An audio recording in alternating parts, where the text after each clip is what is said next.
बिस्मिल्लाहिर्रहमानिर्रहीम। आज का जो हमारा टॉपिक है जी वो है साइनॉप्सिस चैप्टर नंबर 8 के हवाले से सी लैंग्वेज का। और इसमें मैं आपको बताऊंगा कि क्या क्या टॉपिक हैं इसके अंदर कवर करने हैं, और इसके ऊपर वीडियो ऑलरेडी कुछ अपलोड हो चुके हैं, वो भी मैं आपको यहाँ पे बता दूंगा। तो साइनॉप्सिस में सबसे पहले हम जब चैप्टर नंबर 8 को स्टार्ट करते हैं उसके अंदर जो टॉपिक हम लोगों ने शॉर्ट या लॉन्ग हमने डिस्कस करने होते हैं, उस बात सबसे पहले शुरू होती है प्रोग्राम से कि इटसेल्फ के आपको ये बताना होता है कि प्रोग्राम क्या है। उसके बाद फिर आप कंप्यूटर लैंग्वेजेस की बात करेंगे। ऑब्वियसली जब आप कंप्यूटर प्रोग्राम की बताएंगे तो उसके अंदर लैंग्वेज का जिक्र आएगा, तो फिर आपको लैंग्वेज के बारे में बताना होगा। लैंग्वेज जो है कंप्यूटर्स के अंदर दो तरह की होती है, एक को कहा जाता है हाई लेवल लैंग्वेज और एक को कहा जाता है लो लेवल लैंग्वेज। उसके बाद जब आप high level low level language की बात करेंगे तो उसके बाद इसमें से अगला टॉपिक आपको सामने आएगा कि डिफरेंट लैंग्वेजेस हैं तो हम कम्युनिकेट कैसे करते हैं। तो ऑब्वियसली यहाँ से जो अगला टॉपिक आपका स्टार्ट होगा वो लैंग्वेज ट्रांसलेटर्स का होगा। और जो लैंग्वेज ट्रांसलेटर्स होते हैं ये तीन तरह के होते हैं, या तो असेंबलर होता है, या कंपाइलर होता है, या इंटरप्रेटर होता है। असेंबलर जो होता है वो असेंबली लैंग्वेज को मशीन लैंग्वेज में चेंज करता है। कंपाइलर और इंटरप्रेटर दोनों हाई लेवल लैंग्वेज को लो लेवल लैंग्वेज में चेंज करते हैं। और जो कंपाइलर होता है ये एज अ होल चेंज करता है, यानी लाइन बाय लाइन नहीं करता, जबकि interpreter line by line change करता है उसको। मीन्स कि अगर आपकी पहली लाइन में गलती है तो आप दूसरी लाइन नहीं लिख सकते, लेकिन कंपाइलर के अंदर ऐसा आप कर सकते हो।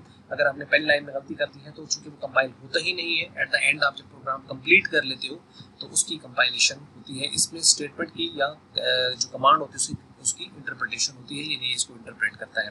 और जब आप इंटरप्रिटेशन करेंगे तो ऑब्वियसली उसका कुछ का रिजल्ट आएगा, कुछ का नहीं आएगा। उसकी वजह ये होती है कि उसके अंदर आपका प्रोग्राम का रिजल्ट तभी आएगा और सही तभी आएगा जब उसके अंदर वो एरर फ्री होगा। अगर एरर है तो इसका मतलब उसका प्रोग्राम का रिजल्ट अगर आया तो या तो गलत आएगा या अव्वल है वो आएगा नहीं। तो उसी बेस पर फिर अगला जो टॉपिक होगा वो एरर्स का होगा। एरर्स जो होता है उसको प्रोग्राम में बग कहा जाता है। और जब बग की हम बात करते हैं तो बग तीन तरह के या एरर तीन तरह के प्रोग्राम में हो सकते हैं। एक का नाम है सिंटैक्स एरर, एक का नाम है लॉजिकल एरर, एक का नाम है run time error. Syntax error होता है कि सिंटैक्स होता है कि जो प्रोग्राम लिखने का जो तरीकाकार है उसको सिंटैक्स कहते हैं। जैसे इंग्लिश में भी आपके पास ग्रामर होती है कि डू किसके साथ लगाना है, डज किसके साथ, हैज किसके साथ आएगा, हैव किसके साथ आएगा, is are am was were किसके साथ आएंगे। इस तरीके से सिंटैक्स होता है आपका कंप्यूटर लैंग्वेज का कि कॉमा कहाँ लगाना है, सेमी कॉलन कहाँ लगाना है। अगर आप उस किसी को फॉलो नहीं करते तो वो आपका एरर कहलाएगा और वो आपका सिंटैक्स एरर कहलाएगा। उसके बाद आपकी बात आ जाती है लॉजिकल एरर्स की। लॉजिकल ये होता है कि आपके एल्गोरिदम आपने रॉन्गली फॉलो किया होता है, उसके ऊपर जो है वो एरर आएगा, वो लॉजिकल एरर होगा। फॉर एग्जांपल कि जैसे आपने लगाना प्लस तो आप लगा माइनस देते हो, या माइनस की जगह आप मल्टीप्लाई लगा देते हो, तो ऑब्वियसली रिजल्ट्स तो आ जाएंगे। कंप्यूटर के लिए दोनों वैलिड है कि प्लस भी वैलिड, माइनस भी वैलिड, मल्टीप्लाई भी वैलिड, डिवाइड भी वैलिड, सारे उसके लिए वैलिड है। लेकिन एक्चुअल के अंदर प्रॉब्लम यहाँ पे आता है कि उसका रिजल्ट होता है वो गलत आता है। उसके बाद रन टाइम जो एरर होता है इसका ये होता है कि इसका रिजल्ट आता ही नहीं है। जब रिजल्ट आएगा ही नहीं तो ऑब्वियसली उसके अंदर जो है वो प्रॉब्लम आएगी। और ये क्या होते हैं कि ये आपके ड्यूरिंग द रन टाइम आते हैं, यानी आप कंप्यूटर से ऐसा काम करने के लिए कह रहे होते हैं जो कि पॉसिबल नहीं है। तो जैसे किसी नंबर को जीरो पे डिवाइड कर देना, नेगेटिव का अंडर रूट ले लेना, इसी तरीके से आपके पास नेगेटिव का लॉग ले लेना, या कोई ऐसी फाइल ओपन करने की कोशिश करना जो एग्जिस्ट नहीं करती, इस तरह करके जो है वो जो या किसी ऐसे जो है वो वेरिएबल में वैल्यू स्टोर करने की कोशिश करना जो आपने डिक्लेयर ही नहीं किया। तो ये सारे के सारे जो है वो आपके रन टाइम एरर्स कहलाते हैं। और फिर इसके लिए जब एरर्स वगैरह आएंगे तो ऑब्वियसली फिर आपको इसको एरर्स को फाइंड करके इसको रिमूव करना होता है। इस प्रोसेस को डीबगिंग कहते हैं। So process of finding and removing errors from a program is called debugging. उसके बाद history of C had error सूची, और उसके बाद फिर पहले ए लैंग्वेज थी, बी लैंग्वेज आई, बी लैंग्वेज से सी लैंग्वेज। और इसके ऊपर पहले वीडियोस कुछ जो हैं वो मैंने सारी असल में यहाँ तक अपलोड करके पहले की हुई हैं। लेक्चर जो है वो 1 2 3 4 5 के नाम से जो है वो प्लेलिस्ट में मौजूद होंगी, आप उसको देख सकते हैं। उसमें आवाज़ थोड़ी सी जो है वो स्लो है, लेकिन अगर आप हैंड फ्री वगैरह यूज़ करके अगर आप उसको सुनते हैं तो आपको ऑब्वियसली वो समझ आ जाएंगी। और यहाँ तक पहली वीडियो अपलोडेड है, तो इसके बाद जो है वो बाकी की वीडियो जो है वो आपसे मैं इसको अपलोड कर दूंगा स्टेप बाय स्टेप। तो ये आ गई हिस्ट्री। और उसके बाद जो है वो आपका फिर प्रोग्राम एक्चुअल में प्रोग्रामिंग की तरफ हम इन होते हैं।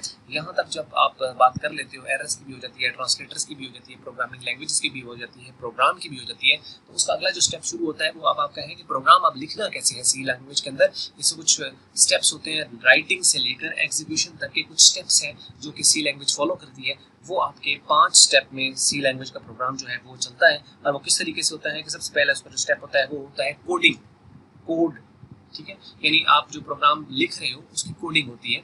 उसके बाद फिर उसकी सेविंग होती है। जब प्रोग्राम आपने लिख लिया तो उसके बाद फिर आप उसको सेव करोगे। फिर जब सेव होता है तो उसके बाद फिर उसकी कंपाइलेशन होती है, कंपाइल किया जाता है। कंपाइल होने के बाद फिर प्रोग्राम जो कंप्यूटर होता है उसको लाइब्रेरी फाइल्स के साथ लिंक करता है, लिंकर का काम होता है। और लिंकर के बाद फिर लोडर उनको मेमोरी में लोड करता है फाइल को, और उसके बाद फिर उसकी फाइल की एग्जीक्यूशन होती है।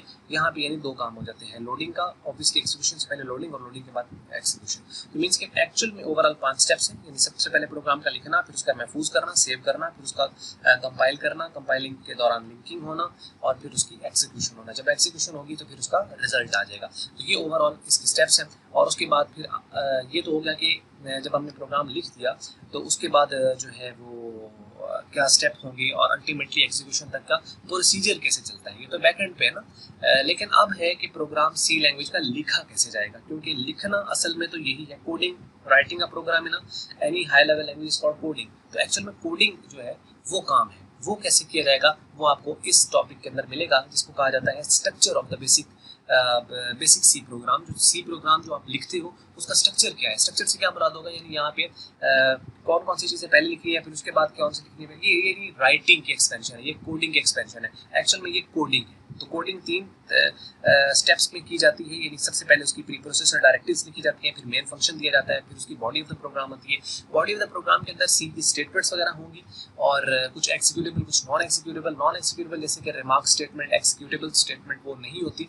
और उसके अलावा कुछ ज़्यादातर एक्सिक्यूटेबल जैसे प्रिंट एफ होगी, स्कैन एफ होगी, इफ स्टेटमेंट होगी, इस तरह करके बाकी जो स्टेटमेंट्स हैं वो एक्सिक्यूटेबल होती।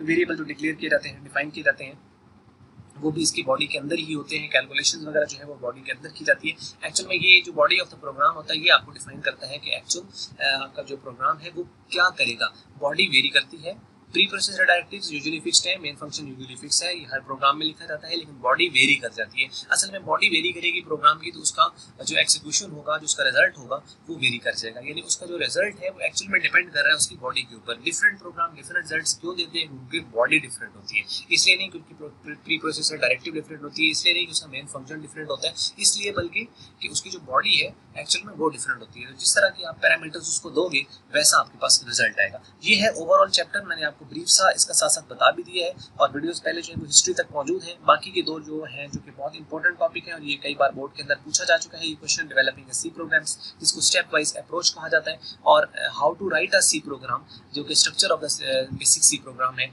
वो आपका ये जो है वो क्वेश्चन होगा। तो ये थी आज की वीडियो, और उम्मीद तो की जा सकती है कि वीडियो आपको अच्छी लगी होगी। अगर अच्छी लगी तो उसको आप लाइक कर सकते हैं, लेकिन उम्मीद ये भी की जा सकती है कि फिर भी आपको ये वीडियो अच्छी ना लगी हो, तो ऐसी भी कोई बात नहीं है। अगर अच्छी नहीं लगी है तो आप उसको डिसलाइक कर दें, और वीडियो देखने के लिए आपका हमेशा की तरह बहुत बहुत शुक्रिया।